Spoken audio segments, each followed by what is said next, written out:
नमस्ते रुद्रमन्यव उतोत इषवे नमः। नमस्ते अस्तु धन्वने बाहुभ्यामुत ते नमः।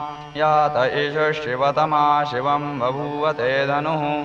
शिवा शरव्या यातवतया नो रुद्रमृडया। या ते रुद्रशिवा तनूरघोरा पापकाशिनी। तया नस्तनुवाशन्तमया गिरिशन्ताभिजागशीः। यामिषं गिरिशन्तहस्ते बिभर्ष्यस्तवे। शिवाङ्गिरित्रतां कुरु माहिगंसीः पुरुषं जगत।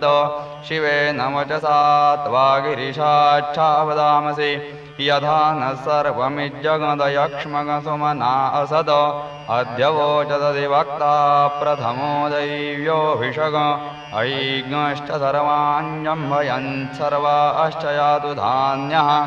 असौ यस्ताम्रो अरुण उत बभ्रुः सुमङ्गलः।